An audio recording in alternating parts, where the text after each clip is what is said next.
una estrofa del himno 510.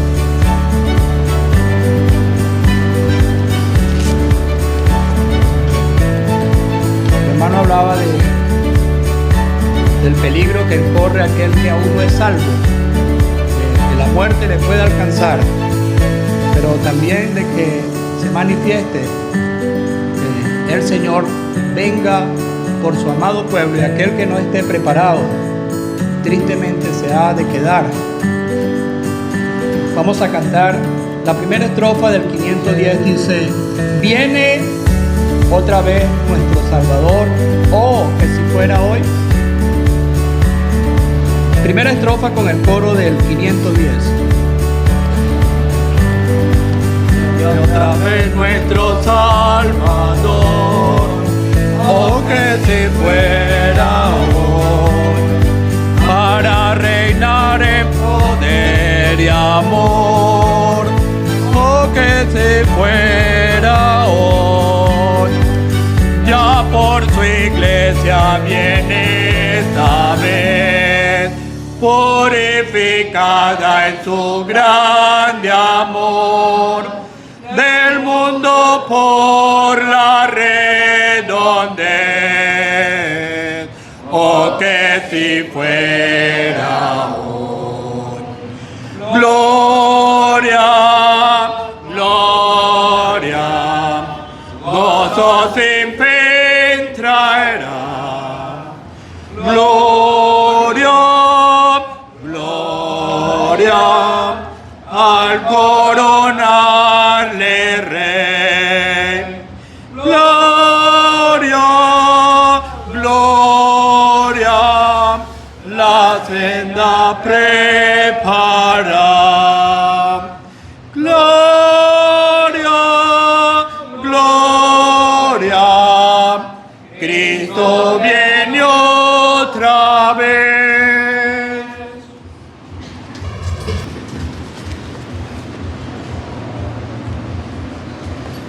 Vamos a leer, y allí en el libro de la primera carta del apóstol Pablo a los tesalonicenses, vamos a leer varios versículos en esta carta, o en esta primera carta, que están relacionadas con la venida del Señor. Pero esta vez la vamos a hablar en relación al creyente. La primera la conseguimos en el capítulo 1.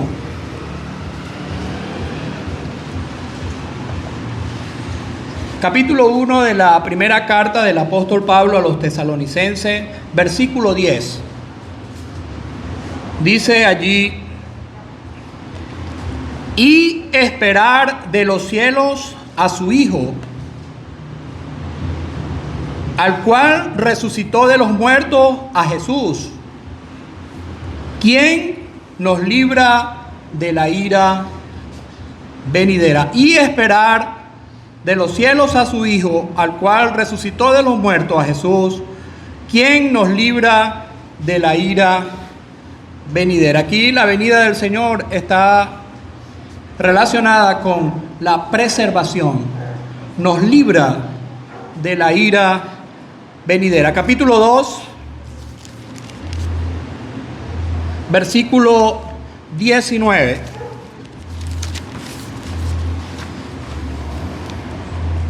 Dice: porque ¿cuál es nuestra esperanza o gozo o corona de que me gloríe? Esto es el apóstol Pablo diciéndole a los tesalonicenses: ¿no lo sois vosotros delante de nuestro Señor Jesucristo en su venida? Vosotros sois nuestra gloria y gozo. Aquí la venida del Señor está relacionada con el premio. ¿No lo sois vosotros delante de nuestro Señor Jesucristo en su venida, nuestra esperanza o gozo o corona?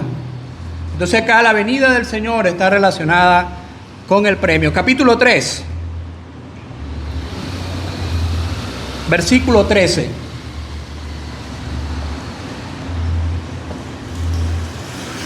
(3:13) dice: para que sean afirmados, vuestros corazones, irreprensibles en santidad delante de Dios nuestro Padre, y dice allí, en la venida de nuestro Señor Jesucristo con todos sus santos.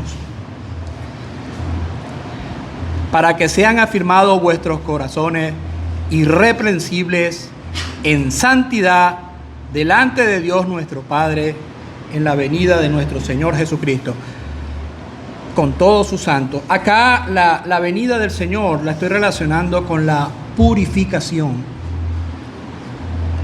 Capítulo 4, versículo 15 en adelante. Dice: por lo cual os decimos esto en palabra del Señor, que nosotros que vivimos, que habremos quedado hasta la venida del Señor, no precederemos a los que durmieron. Porque allí la expresión que me interesa: el Señor mismo, con voz de mando, con voz de arcángel y con trompeta de Dios, descenderá del cielo, y los muertos en Cristo resucitarán primero.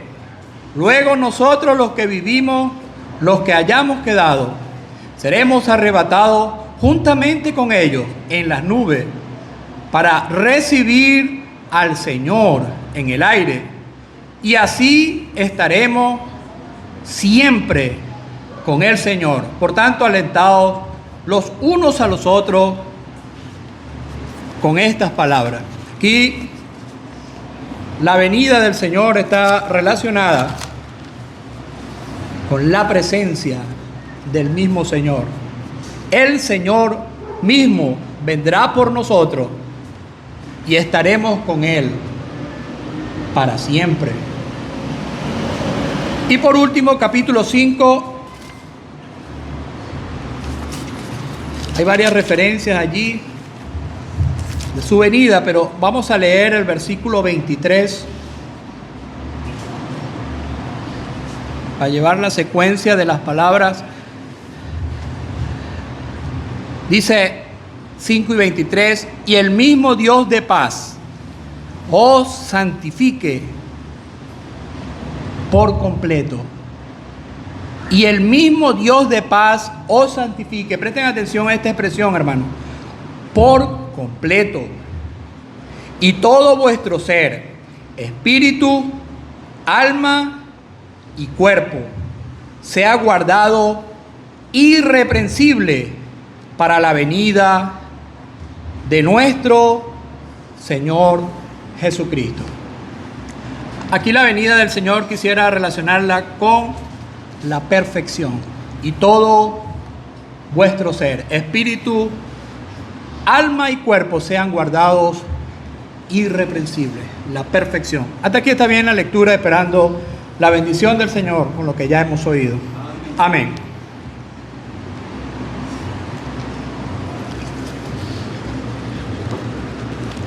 En los estudios pasados de mesa redonda que hemos tenido los martes, en el capítulo 12, me llamaba la atención que allí estábamos estudiando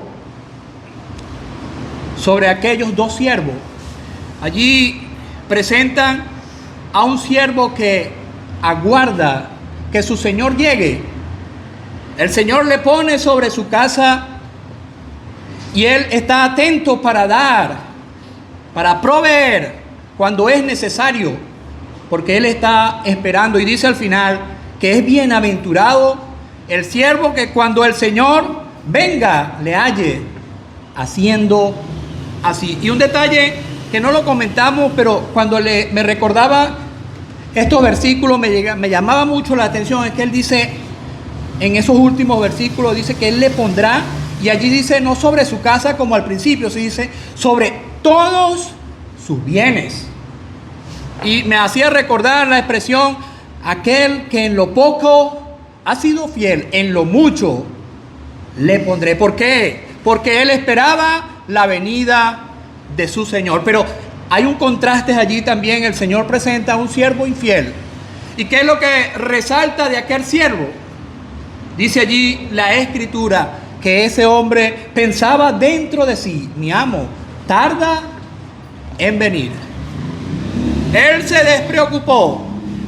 Para él no tenía presente que su Señor podía venir. Y él vivió a rienda suelta, si podemos utilizar esa expresión. Empezó a maltratar a sus compañeros, no proveer de lo que los demás necesitaban. Y aún sabiendo cuál era la voluntad de su Señor, él no la hizo. Y dice allí al final que él fue sacado, él fue castigado, puesto con los infieles. Entonces, yo pensando en esto, hermano, y lo que el apóstol Pablo escribe en los Tesalonicenses, me llamaba mucho la atención. En ese primer capítulo 1, uno puede ver algunas características de esta iglesia que se congregaba allí en los Tesalonicenses. Y uno puede ver una iglesia ideal, si se podría decir. Y hay características y cualidades que uno puede sacar de ella. Era una iglesia que se ejercitaba en la palabra de Dios, que era temerosa, que aguardaba. Pero dice allí la Escritura, ella, donde hemos leído, ella esperaba la venida del Señor. Era una iglesia expectante. Para ella no era algo que iba a suceder mucho tiempo por delante. Dice, donde hemos leído, y esperar de los cielos a su Hijo. Una de las características de la iglesia en Tesalónica era que ella esperaba la venida del Señor. Y por eso ella es presentada como una iglesia ejemplar. Tenía ejercicio, se ocupaba en las cosas del Señor, porque ella tenía presente que el Señor podía llegar de un momento a otro. Y dice allí, esperar de los cielos a su Hijo, el cual resucitó de los muertos, a Jesús, que nos libra de la ira venidera. Cuando pensamos aquellos que somos salvos, el Señor ha de venir sobre este mundo, querido amigo, como ya oíamos, han de venir juicios, castigo por el pecado. Pero sabe, nosotros, cada creyente, hay en nosotros una seguridad plena de que no hemos de pasar por esos castigos. Allí hemos leído, nos libra de la ira venidera. Ese castigo que ha de caer sobre este mundo no ha de caer sobre aquellos verdaderos creyentes, aquellos que anhelamos su venida, que le esperamos. Pero hay una enseñanza para nosotros. Vivimos en plena certidumbre de que su venida está a la puerta, o como el siervo infiel nos olvidamos que Él ha de venir de un momento a otro y vivimos una vida apartada de la presencia del Señor. Ojalá que como esta iglesia seamos una iglesia expectante, que sí, hemos sido salvados, sí, no hemos de pasar por los castigos que vienen sobre este mundo en su pecado, pero que debemos de una manera agradecida mostrar en nuestras vidas a otros que Él ha de venir y que le esperamos cada día. Pero mira, estoy pensando también allí en el capítulo 2, la expresión del apóstol Pablo en relación a esta iglesia. Y me llama la atención que él, haciendo referencia a ellos, él dice que en la venida del Señor, ellos, para él, iban a ser causa de gozo, de recompensa, una alegría, esperanza, gozo. Dice allí, corona de que me gloríe. ¿Y qué pensaba en la expresión del Señor, de Dios, hablando del Señor? Allí cuando Él fue bautizado por aquel Juan, una expresión de los cielos del mismo Dios: este es mi Hijo amado, en el cual tengo complacencia. ¿Qué quiero significar con esto? ¿qué somos nosotros o qué hemos de ser para Dios en aquel día? ¿Causa de gozo? ¿Causa de alegría, de complacencia? ¿O habrá, como dice el apóstol también, habrá pérdidas? ¿Habrá tristezas en cierta manera? Porque no fuimos ejemplares. No nos comportamos como verdaderos hijos de Dios. No dimos testimonio a aquellos que aún no eran salvos, de creyentes, de ser hijos de Dios. Y algo que aprendía allí en Manizales en las conferencias, que no lo había visto de esa manera y me llamaba la atención en el caso del Señor. Precisamente en esa expresión cuando Dios le dice, este es mi Hijo amado en el cual tengo complacencia. Él, su ministerio público, esas grandes maravillas que Él había hecho, Él aún no las había realizado. ¿Y qué aprendíamos? Que Él en su vida cotidiana, en su vida diaria, en sus quehaceres, antes de salir a hacer grandes maravillas, Él fue de complacencia para Dios. ¿Qué aprendimos? Muchas veces nosotros queremos hacer grandes cosas y que sean esas que resalten y a través de ellas es que vamos a darle gloria a Dios. Miren, hermano, hermana, aún en la sencillez, joven, donde estudias, aún en lo pequeño que tú puedas hacer, allí se puede dar la gloria de Dios, gloria a Dios. Jesucristo fue el ejemplo. Este es mi Hijo amado en el cual tengo complacencia. Él se había portado bien, Él lo había hecho todo bien, Él era el Hijo de Dios. Es por eso Él es el ejemplo por excelencia. Ojalá, querido hermano, y esto no lo digo queriendo señalar a alguno, primero para mí. ¿Cuántas veces he fallado? ¿Cuántas veces en mi vida diaria, en el trabajo, en los estudios, en el tratar con los vecinos, no he dado la gloria a Dios en mi comportarme, en cómo hablo, en lo que digo, en lo que hago? Ojalá esto pueda de ser reflexión. Esta iglesia para el apóstol Pablo era motivo de gozo, era motivo de alegría, porque ellos se habían comportado a la altura de un hijo de Dios. Y hay gozo, hay premio en los cielos para el creyente. Ciertamente, y lo hemos aprendido, el verdadero salvo no pierde la salvación, pero hay muchas glorias, recompensas que por nuestros descuidos no nos serán otorgadas. Pero vamos a continuar porque la hora avanza rápidamente y vemos el tercer caso de la venida del Señor. Y dice en el versículo 13 del capítulo 3, para que sean afirmados vuestros corazones irreprensibles en santidad delante de Dios nuestro Padre, en la venida de nuestro Señor Jesucristo con todos los santos. Irreprensibles en santidad. Dice la palabra de Dios, hablando de la venida del Señor, el que tiene esta esperanza en Él se purifica a sí mismo, así como Él es puro. El entender que el Señor puede venir de un momento a otro nos puede llevar, si vivimos con esa certidumbre, con esa expectativa, a llevar una vida purificada, a llevar una vida irreprensible. Lo malo, la tentación del pecado podrá venir, pero si tenemos presente su venida, mira, dice, serán afirmados vuestros corazones irreprensibles. Ya ellos se han hecho propósito.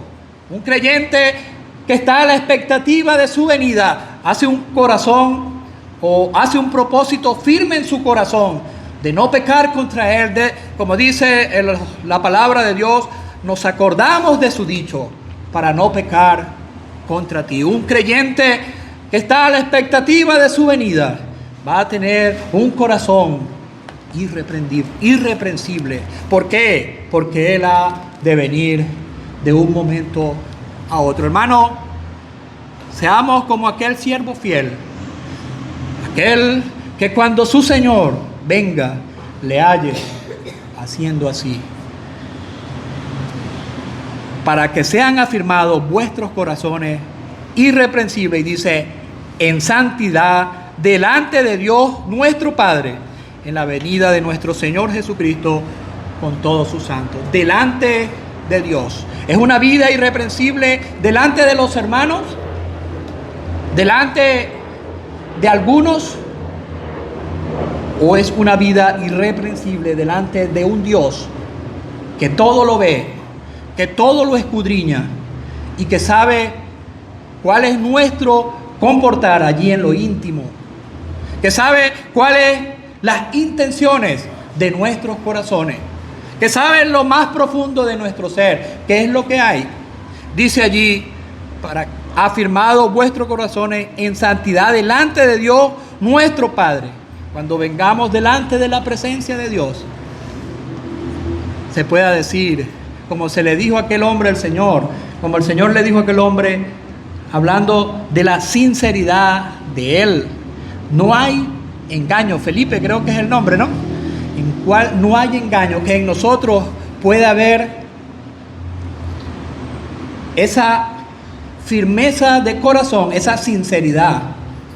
No delante de los demás, primeramente delante de Dios, y será manifestado a los que están cercanos.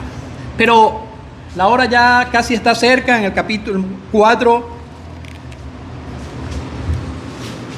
la venida del Señor, quería relacionarlo allí con la misma presencia del Señor.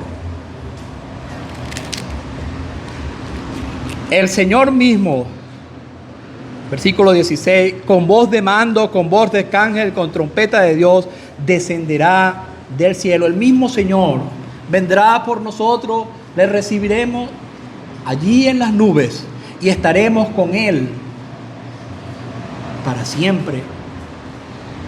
Pero estaba pensando la presencia del Señor. Hay una expresión que utilizaban mucho los profetas en el Antiguo Testamento. Cuando iban a disertar o decir algunas palabras, dice, hablaban de Jehová y decían, en cuya presencia estoy.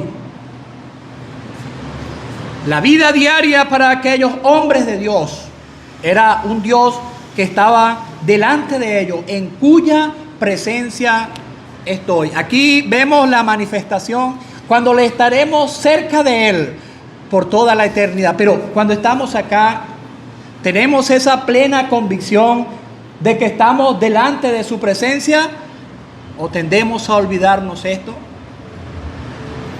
Nosotros utilizamos allí en Apocalipsis, el capítulo 3, versículo 20, ese versículo para la predicación, pero si entendemos que allí fue a una iglesia que fue escrita. He aquí yo estoy a la puerta y llamo. Si alguno oye mi voz y abre la puerta, entraré a él, cenaré con él y él conmigo. ¿Qué quería decir?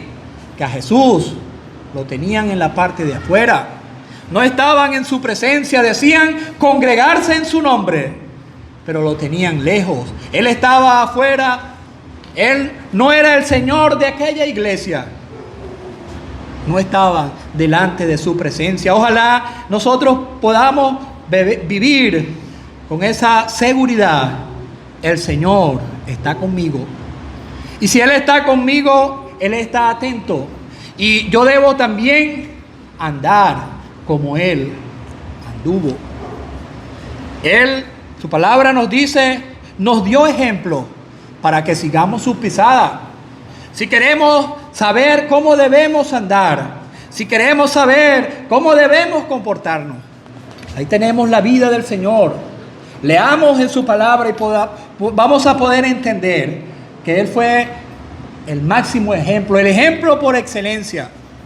Él nos dio ejemplo a cada momento de su vida, aún en la sencillez, aún en lo más mínimo, podemos aprender de Él. Ojalá nosotros Hagamos ese propósito. Pablo lo propuso en su corazón y él podía decir con toda libertad: sé imitadores de mí como yo de Cristo.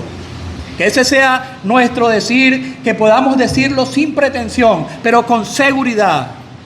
Él es el ejemplo y yo quiero andar como Él anduvo, en su presencia a su lado a todo momento. Pero ya la hora llegó y la última expresión allí, o el último versículo en el 23 del capítulo 5: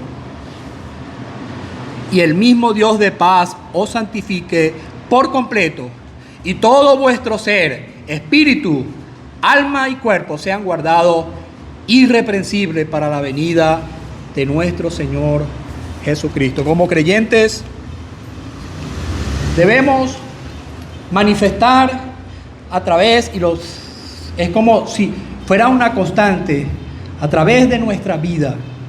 No podemos decir que ya somos limpios, nuestros corazones, ya lo demás no importa, ya somos salvos. Todo nuestro ser, espíritu, alma y cuerpo, sean guardados irreprensibles para la venida del Señor. Desde ese mismo momento que le aceptamos a Él como nuestro Salvador personal, todo nuestro ser le pertenece a Él y debemos ser guardados irreprensibles, o sea, que no haya nada por el cual ser señalado. Pablo dice, no que yo pretenda haberlo alcanzado, pero hay una expresión allí: pero procuro. Que ese sea, ciertamente no somos perfectos, hermano. Ciertamente hay falencias, hay debilidades en nuestras vidas, pero que eso no sea una excusa y que siempre digamos, no, pero es que yo soy humano. Nosotros debemos pensar que primero somos creyentes, somos hijos de Dios y no, como dice el apóstol, que ya pretendamos haberlo alcanzado, pero sí debemos cada día, cada momento procurar con diligencia alcanzar la perfección, parecernos más a Él a través de nuestras vidas, que nuestros hijos, que nuestros vecinos, que nuestros compañeros, todos puedan ver en nosotros: Él es hijo de Dios. Y esto lo podemos, hermano, alcanzar si ciertamente cada día en nuestra vida tenemos presente: el Señor nos rescató de la condenación, nos libró del juicio venidero. Pero nosotros cada día debemos andar como Él anduvo, y un día estaremos con Él por toda la eternidad, donde con gozo le alabaremos, con gozo estaremos en los cielos para siempre. Que el Señor prospere su palabra. Vamos a orar.